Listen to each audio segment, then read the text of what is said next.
This week on Football Playbook. Randall Cunningham and the high-flying Minnesota Vikings sail into Detroit to take on Barry Sanders and the Lions in an NFC Central matchup. Mark Brunell and the Jaguars are on the prowl. Jacksonville heads to Mile High and collides with the Super Bowl champion Denver Broncos. Plus, Cordell Stewart leads the Pittsburgh Steelers into Elvis's house to battle the Chiefs on Monday night. All that and much more this week on Football Playbook.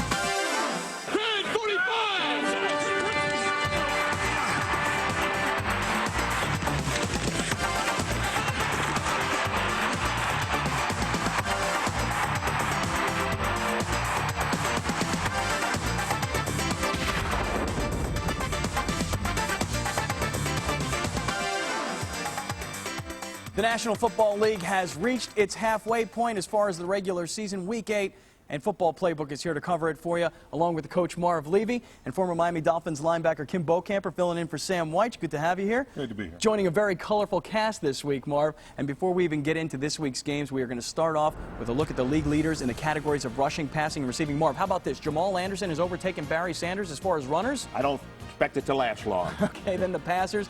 Look at this. Steve Young.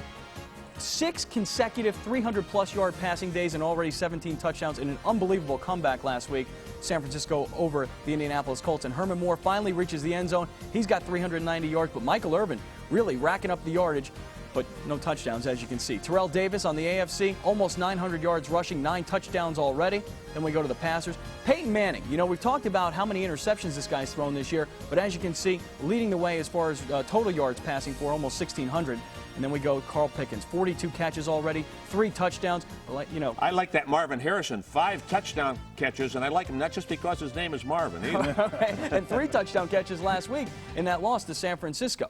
Okay, guys, listen, before we even get into the games, we got to talk about the top stories from around the National Football League. And this past week, Coach, right up there in Buffalo, Doug Flutie is right now the story of the NFL. What heroics last week, Scott. I happened to be there and shared in the excitement. But with everything good comes something bad. They've got a quarterback controversy. Oh, man. Now, what do you do? Okay, if you're Wade Phillips, what do you do about the quarterback situation? Do you bring back Rob Johnson when he's healthy, or do you keep Doug Flutie in? Well, I think that if the Buffalo Bills want to have a fairy tale season, Wade Phillips is going to have to become the Pied Piper of Hamburg, New York, and he's going to have to continue to play that little Flutie of his, and all those other muscular guys will follow. But let me tell you something, Wade. Don't listen to me. This is my advice. Don't take mine. Don't take Kim's. Don't take yours. And don't take the advice of the fans. If you start listening to the fans, you're going to wind up sitting next to them. Okay. The one thing I do agree with you, Marv, is I like Doug Flutie. Doug Flutie comes down from Canada. This guy's a proven winner. He's bringing some of that spontaneity that he had in Canada down to the National Football League, and it's paying off. He's a guy that attacks the line of scrimmage, and when he does that, it forces a lot of problems on the linebackers in the secondary as to what they're going to do. And I think that type of pressure is very good for the Buffalo Bills right now. You know, Kim, Doug Flutie turns 37 this week. But when you talk about quarterbacks who are, let's just say, mature, you know about a guy. You played with him in college, Steve DeBerg, the oldest player in the National Football League. You guys played your college ball way back in the day, you know? And I'll tell you this, Steve DeBerg still is a little older than me, but Steve DeBerg comes down with a full knowledge of Dan Reeves' offense. He comes down with a coaching experience from under Dan Reeves, and he's still got something in those legs. He proved last week he can still throw the football, and understanding that system and knowing where you want to go, I think is going to prove good for Steve DeBerg. I think he's going to play well for a very good Atlanta football team. Okay. You know, Scott, I'd like to see those senior citizens do well. I'm thinking about covering a few kicks myself. Now, I would like to see that. That I would pay money for. Don't take me. No, you would get me in a stadium to see you covering kicks, Mark. Okay. But, you know, we talk about all these mature quarterbacks. How about Steve Young's performance last week for the Niners, not only through the air, but also, did you see that run? He is a unique individual. What a run that was. Any running back would have been proud to have turned it in.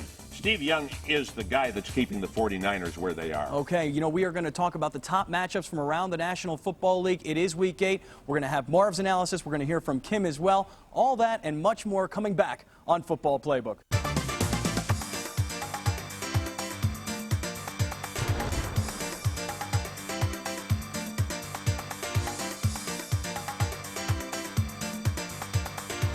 Struggling Baltimore heads to the hallowed grounds of Lambeau Field. Ravens-Packers next on Football Playbook.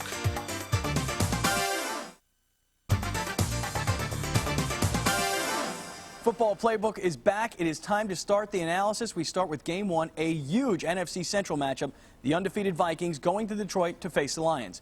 No major injuries to report in this game, so we move to the matchup breakdown.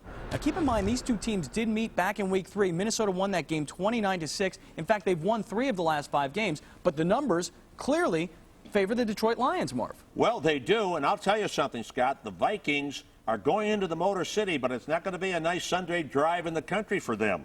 Randall Cunningham, though, and 3 great receivers. Wow, what weapons.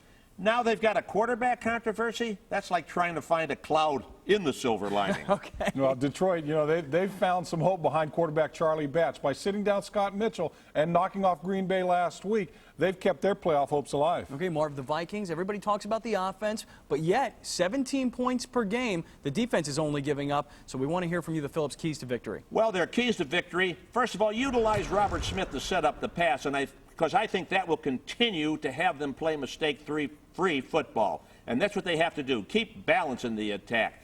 Avoid the temptation to throw every down. On defense, take away Barry Sanders, everybody's game plan. How do you do that? You're going to have to play an untypical 8-man force style. That may leave Herman Moore singled up there, but they're doing a great job on pass defense. Okay, Marvin, Randy Moss has been the steal of the draft. He's already got 6 touchdown catches. However, it is his mentor who is the go-to guy. Say Randy Moss, Jake Reed, Chris Carter. Look at that. 5 catches by Chris last week, 109 yards, a touchdown. Randall Cunningham having a magnificent year, 12 touchdowns, 0 interceptions, and a 9.4 average per attempt. And spearheading the defense, Robert Griffith leads the NFC with 5 interceptions. The Vikings have 12 interceptions. Kim, over to the Lions. There are people who thought at the beginning of the season that when Charlie Batch replaced Scott Mitchell, well, that's it. Bobby Ross has given up on the season, yet Charlie Batch has become an integral part of the team's success. Yes, he really has. The Lions offense, so obviously starts with Barry Sanders. He's still averaging over 106 yards a game. But they're going to have to throw the ball to compete with Minnesota.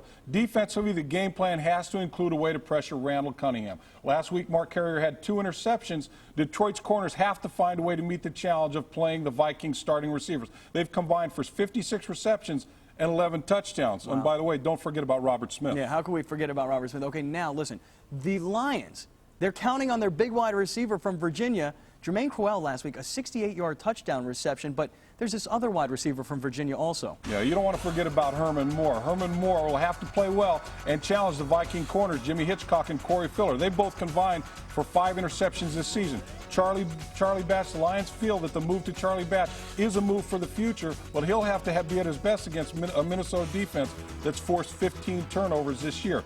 Robert Porcher, he's going to have to be big in the game. He had a career-high 12.5 sacks last year and a trip to the Pro Bowl. He's got 3 sacks this year. He's going to have to face an elusive Randall Cunningham. Okay, well, let's stay in the NFC Central. Talk about a team that has lost to the Lions and the Vikings over the last couple of weeks. Oh, if you're Ted Marchibroda, you do not want to be the Ravens going into Lambeau Field this week to face the Green Bay Packers. They are upset. They've lost 2 games in a row. And before we begin the analysis, we first find out about weather conditions. Here's Jennifer Cole. The AccuWeather forecast for Green Bay is calling for rain and a temperature of 58 degrees. Be sure to check our website, sportsline.com, for any late weather updates. 2 injuries to report for the Ravens, no new ones for the Packers. First of all, tight end Eric Green is out with a chest injury, and running back Jay Graham is out with a knee injury. Neither of these guys will see action this week for Baltimore. We move to the matchup breakdown. Last 5 overall games, you can see the Packers 50-plus yards better passing the football. And, Kim, we know that the Ravens are really struggling trying to score points. Yeah, they are. And having lost 2 games in a row, the Ravens need to find a way to put points on the board. They've only scored 14 points in the last 2 weeks without a touchdown. Baltimore's been in the red zone 12 times in 6 games. They've only scored 2 touchdowns there. Well, Kim, the Packers' well-oiled machine has something missing. Dorsey Levens. And Favre is trying to drive over the speed limit without fastening his seatbelt. He's forcing his throws. Interceptions are resulting. And also, the Packers aren't covering kicks well. Look out for Jermaine Lewis. Okay, the old special teams coach always reminding us. But, Kim, you mentioned it. Only 14 points, 8 against Tennessee 2 weeks ago, 6 against the Steelers last week for Baltimore. What are they going to do against Green Bay? Well, I talked to quarterback Don Strock earlier in the week. He feels like the loss of Eric Green, who's out for 1 more week, has really stalled this. They've got to throw the ball to Jermaine Lewis. He gave him a $3 million contract. Throw him the football. Priest Holmes has been a nice surprise for Ted Marchibroda. He's averaging over 4 yards a carry, and he's the leading receiver for the team. So you got to go with him. Defensively, Baltimore has allowed only 28 points in the last 2 games. The Raven defense should continue to cause problems for Green Bay's running game. They pressured Cordell Stewart with 5 sacks, so they've got some good pressure up front. Yeah, when you talk about the great offensive lineman, the great young offensive lineman in the league, you always hear about Jacksonville's Tony Baselli, but Baltimore's got one too. Well, they've got a behemoth. Jonathan Ogden at 6'8", 318 pounds is one of the game's brightest young offensive tackles. He'll be challenged by a ferocious pass rush by the Green Bay Packers. Brian Kitchen, he's been asked to fill in the void for Eric Green. He's not blocking like Green, and he's only got 4 catches this season. He's got to step that up. Peter Bulware, last year's AFC Defensive Rookie of the Year, he needs to spend a lot of time getting acquainted with Brett Favre this week. Okay, Marv, the Packers have lost 2 straight games, so give us their keys to victory against Baltimore. Well, their big one, of course, is limit mistakes. They're -6 in the takeaway giveaway. How do they limit them? Run better. Have patience. Favre's bravado sometimes can get him in trouble. He's had 9 interceptions in the last 3 games. Defensively, pressure from that front 4 because the Ravens are struggling for identity at quarterback. The Packers are number 2 in the league on run defense. Marv, Derek Mays is out. Robert Brooks only had 1 reception last week. They got to go back to old reliable. Yes, they do, and that means Antonio Freeman. He had 6 catches, 2 touchdowns a week ago. They've also got to begin to use their fine tight end, Mark Chmura. If you dump off to that tight end, Scott, you're going to help avoid interceptions, which is plaguing the Green Bay Packers.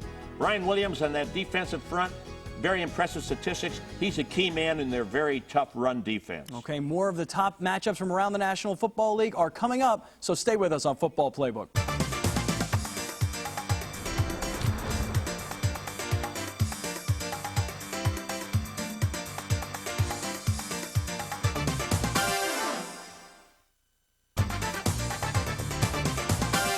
Football Playbook heads south for our next game, a huge AFC East matchup. The winner of this game is going to have sole possession of first place in the division. The Patriots visiting the Dolphins. Both teams come into this game at 4-2. Now, before we get into the analysis, let's first find out about weather conditions. Here's Jennifer. Grab your rain gear, Dolphin fans. The forecast is calling for showers and a game time temperature of 84 degrees.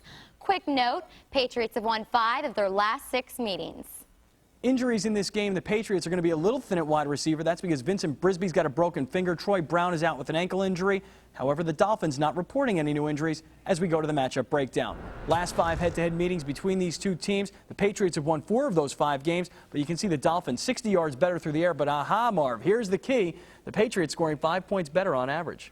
Nevertheless, Scott, this is a crucial game for the Patriots. Last week they saw their division lead evaporate. They're going on the road. It's after a Monday night game, after a crushing loss. As another Patriot wrote at Valley Forge over 2 centuries ago, these are the times that try men's souls. Who said that, Scott? You've caught me off guard. Monica Lewinsky? I don't. Close. It was Thomas Paine. But if these Patriots want to wave the red, white, and blue, they've really got to step it up. Absolutely brutal. Yeah, well, the Dolphins, they're feeling pretty good about themselves. Last week, they shut out the Rams. It was their 2nd shutout of the season. They're playing good defense in Miami. Marv, for the Patriots, hot and cold. 2 weeks ago, they crushed Kansas City. Last week, the Jets beat them at their place. What do they do against the Dolphins? On offense, they've got to get Ben Coates involved. I say it every week. How? By running the ball, setting him up for his play-action receptions where he's great. On defense, zone blitz Marino. The Patriots are allowing 44% on 3rd down. They can't do that to Dan Marino. Key players to watch then, Marv. All right.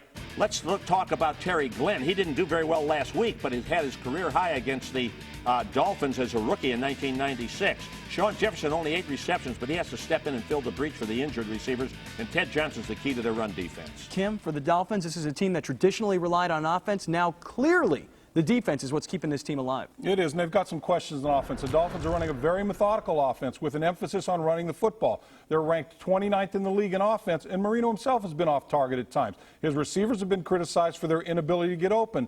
Defensively, defensive coordinator George Hill has put together an aggressive blitzing style of defense that shows teams a lot of different looks. They've only given up 70 points, the lowest in the NFL. You talk about the receivers, but Jimmy loves to find the proverbial needle in the haystack. He thinks he found one in Rondé Gatson. This guy comes from the Arena Football League into the National Football League. He's become their go-to receiver, but the Dolphin offense still lacks that big play receiver.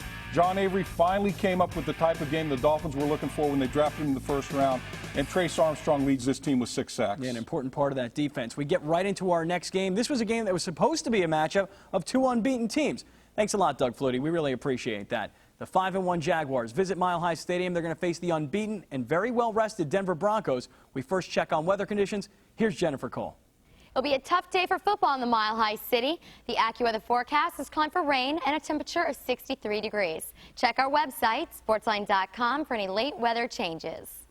Injuries in this game for the Jaguars. Running back Tavian Banks is listed as doubtful. He's got a foot injury. The good news is, though, for Jacksonville fans, Fred Taylor will return to the lineup this week. The Broncos coming off a bye. Injuries not a concern. Matchup breakdown, last 5 games. You can see the Broncos better on the ground, about 40 yards better, in fact, and then about 20 yards better through the air. Yet, when you look at the points, Kim, Jacksonville's going to have to score points to stay with Denver. Yeah, and points are a concern. If you look at the Jaguars, they're 5-1 this season, but their average margin of victory is less than 1 touchdown a game. Their loss to Buffalo last week was a bitter pill for them to swallow. Well, the Broncos, what a team. This team can go undefeated, in my opinion, this year. The Jaguars are reeling. The Broncos have tremendous weapons and confidence. I believe right now they're the best team in the NFL. Kim, for the Jaguars to go to Denver, come away with a win, what do you think they do? Well, I think the Jaguars need to find a healthy running back. They lost James Stewart last week. Tavian Banks went down. Fred Taylor will play this week, but he's still nursing a sore shoulder. Look for fullback Damon Shelton to get some work as the featured back.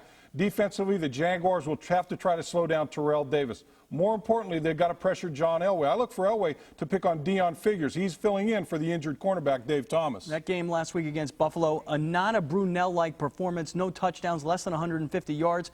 He's got to get it back together. Yeah, he will, and I think he'll play well. If you look at Brunell, in the fourth quarter of tight games, he's come up big. If you look at his quarterback rating in the fourth quarter, it's a 110.4. That's pretty good late in the game. Leon Searcy, he gets overlooked because of Tony Baselli on the other side, but he's a big factor, a big contributor in the success of the Jags running game. On defense, Kevin Hardy, he's moved from strong side linebacker to weak side. He continues to be a big playmaker. He's got 36 tackles this season. Marv, the Broncos, they play football like a well-oiled military machine. That's true, Scott, and they want to use all the weapons in their arsenal. That's easy. The infantry on the ground, Terrell Davis. In the air, their Air Force, Shannon Sharp, Rod Smith, Ed McCaffrey. And for the clincher, their atom bomb, John Elway. On defense, contain Mark Brunell with the rush. How? No stunning, because he'll give him lanes to run through, and you'll give their running backs lanes also. You mentioned Shannon Sharp. This guy may very well be the best tight end in all of the NFL. Right now, I think he certainly is. Leads the NFL with 5 touchdown pass receptions and a lot of yards. He's augmented by Rod Smith, 31 catches, almost 450 yards to lead the Broncos. John Mobley, 42 tackles. But whoever heard, trivia question, of a great player in the NFL from Touchdown State? You have, Coach. I have. John Mobley and Andre Reed. All right, one of your favorites with the Buffalo Bills. One more game to go here on Football Playbook. Stick with us. It's an AFC showdown on Monday night. Steelers-Chiefs preview coming up. Monday Night Football returns to Kansas City as the Chiefs had 2 weeks to think about their blowout loss to New England. The Steelers coming off another really unimpressive victory, but they are only a game behind the Jaguars in the AFC Central. Now, before we get into this game, Jennifer Cole is standing by with weather. Looks like another rainy night in Kansas City. The forecast for Monday calls for showers and a game-time temperature of 59 degrees. And Steeler fans, Pittsburgh leads the all-time series 14 games to 7. Injury department in this game, the Bush, Jerome Bettis, still nursing a half-flat tire. He's got a knee injury. Should see some work this week. Also, guard Will Wolford is expected to return for the Steelers.